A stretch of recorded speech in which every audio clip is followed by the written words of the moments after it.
A whole huge city lay under my feet. The people and cars below seemed tiny, like toys.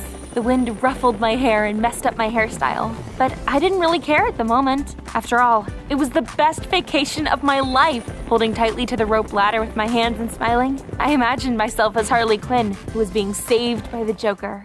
Hey, my name is Taissa, and I'm 16. Tell me, have you ever heard a fairy tale about a shepherd boy who shouted about a wolf so often that, in the end, the people in the town stopped believing him? Well, I thought it was dumb. At least, until something similar happened to me. Before I tell you, don't forget to subscribe to the channel. So, it all started on my birthday. I was just turning 16, so I was really waiting for a cool gift from my parents. I remember blowing out the candles and looking hopefully at my parents, and they handed me a small, tightly sealed envelope. To be honest, I was kind of super upset because, in my opinion, money is a really boring gift. And then I tore open the envelope and saw tickets to Toronto inside, and also a brochure about helicopter excursions. Squealing with happiness, I rushed to hug my mom and dad because that was the best gift in the world. First of all, I could ride in a helicopter, just like my favorite character, Harley Quinn. It was in Toronto, where the scene of the Joker's rescue had been filmed. And of course, my parents knew how much I loved it because I talked their ears off about it. And secondly, it was a very expensive gift for our family. Apparently, Mom and Dad had been saving money for it for many months. In general, the next day, I went to school elated. I couldn't wait to tell my friends that the next spring break would be the best of my life. But the longer and more joyfully I told them, the sadder they became. After all, they didn't have any plans for the holidays.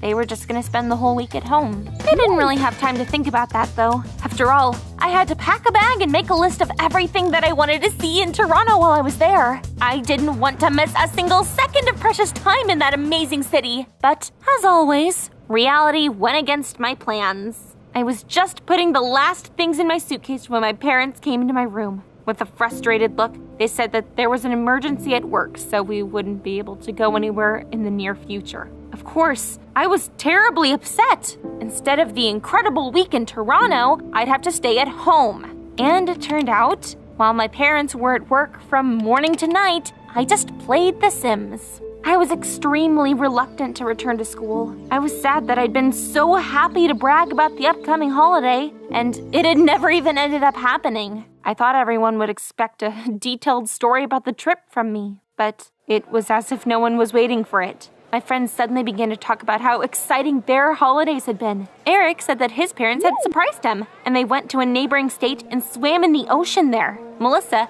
happily pointed to a t-shirt with a picture of Mickey Mouse, saying that she'd bought it at Disney World. Her parents had also surprised her. And Macy had been skiing in the mountains all week. I couldn't believe my ears. All of my friends were supposed to have spent the holidays at home, on the computer or something. But in the end, I was the only couch potato. Finally, it was my turn. They all turned to me. "How was Toronto? Did you like it?" Macy asked me. And I suddenly realized I couldn't tell them the truth.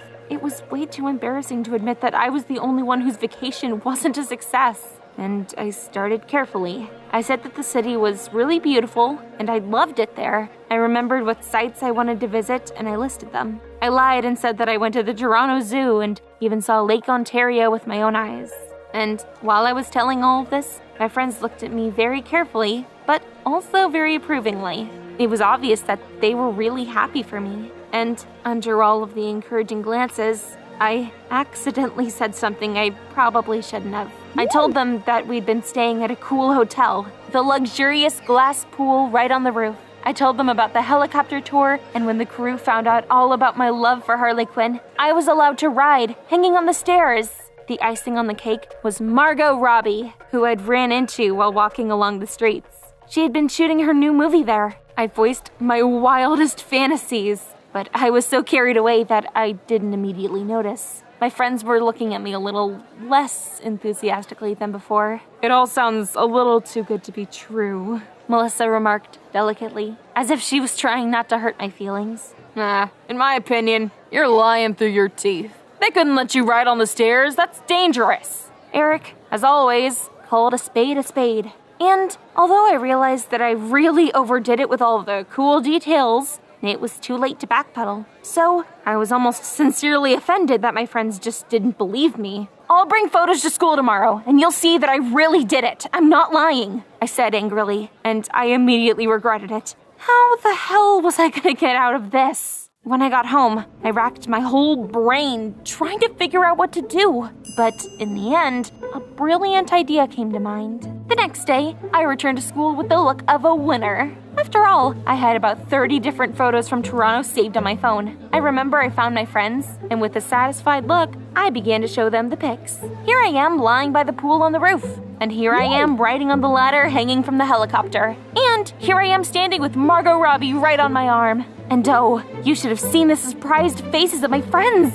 Of course, they all apologized to me. They said I was super lucky and didn't even realize that because of these photos, I hadn't slept at all last night. No, because of course, I didn't have time to go to Canada overnight and put my weekly plan into execution. Instead, I turned to the good old Photoshop, which I had been secretly interested in for several years now. It turned out to be very difficult to make realistic photos, but I didn't want to screw up in front of my friends so much that I succeeded. And a few days passed. The teacher announced that he wanted all of us to prepare a mini presentation on how we spend our spring breaks. Of course, I was happy. First of all, I already had everything ready. I just needed to make a presentation. And secondly, I could tell the whole class about my amazing trip. And it wouldn't even look like I was bragging. On the day they were due, I patiently listened to other people's presentations. And then, finally, I went up to the blackboard myself. I showed photos, and I told them stories so long and fascinating that at some point, I even managed to forget that my stories were all made up.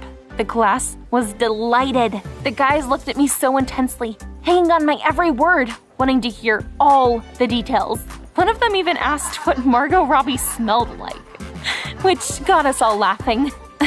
Only one person from the whole class really confused me. Alex was sitting at the last desk, his arms folded on his chest and smirking smugly. He looked, to put it mildly, not very nice. And I soon found out why. Alex caught me after school. He came around the corner so suddenly that I jumped in surprise. "I know everything," he said mysteriously, constantly looking around. Before I really even had time to be scared, he spat it out. "You haven't been to Toronto, you liar." It turned out that Alex knew about the hotel whose pool I'd used for the photo. And it wasn't in Canada at all. And Margot Robbie was filming in Europe while I was on spring break. And even the helicopter in the photo that I'd chosen was flying over a completely different city, not even Toronto. I listened to Alex in complete shock. How did he know? That's insane. And then it turned out that he was not gonna leave me alone so easily. "If you don't want anyone to know anything, then from today on, you're gonna do all of my homework for me." Alex spoke impudently, and I just couldn't refuse him. I couldn't let my classmates find out about my lies. And my teacher? What if the teacher finds out about it? After all, I received the highest mark for the presentation. And in general, since that day, my life has ceased to be fun and carefree. I've never really studied very well myself. And now I had to work myself to the bone, spending so much time on things that Alex had always copied off of. And so, several weeks passed. I thought that soon Alex would just leave me alone and my hard labor would end. But this guy, on the contrary, only became even more cheeky. Once he sent me an audio recording of a lesson, saying that I should make a summary for him. And then he even said that I was obliged to make him a complex annual presentation. And at this moment, I realized that I could not continue with this. I had already done so much for Alex. I didn't have time for anything else. I began to see my friends less and less often. And if he continued to blackmail me, I'd have to take over his entire life. I was so scared, but I refused Alex. And then I went to the teacher to confess everything. And surprisingly, he didn't change my mark. I was scolded, of course, for lying, but he praised me for my cool Photoshop skills and the fact that I still confessed about it. Now, there was only one more difficult thing to do: tell the truth to my friends. I was ashamed. I remember how I gathered them all and I talked for a very long time. And when I finished, there was a very tense silence in the classroom. "Listen, here's the thing." Macy finally decided to speak. "We actually also stayed at home for the holidays." Huh? What a twist! In complete shock, I looked at all my friends and they smiled awkwardly at me. It turns out that I was so fascinated about my trip to Toronto that they'd all decided to also come up with something just to look cool. And in any other situation, I would have been offended by this. But then I realized that, man, a group of friends like this was perfect for each other. I returned home and suddenly found out that the problems from my parents' work were over. Unfortunately, we couldn't go to Toronto anymore. So, Mom and Dad suggested going to a neighboring state and having a good time at a lake or something there. And the best vacation in the world still took place, albeit with delay. I swam in warm water, sunbathed, and ate delicious ice cream. And of course, I did not forget to take photos.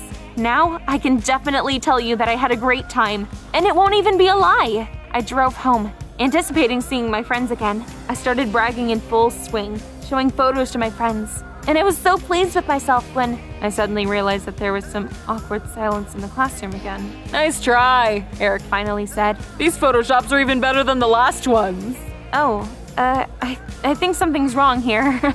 No matter how hard I tried to convince my friends, I even showed them the tickets. They never believed me. So you can't even imagine how much I felt offended. And so that's the thing. Of course, I knew it was wrong to lie in the first place, but geez, I didn't think it'd turn out like this. So I recommend that you do not make my mistake. Do not brag and try to be someone that you're not, because it might come back to haunt you, just like it did me.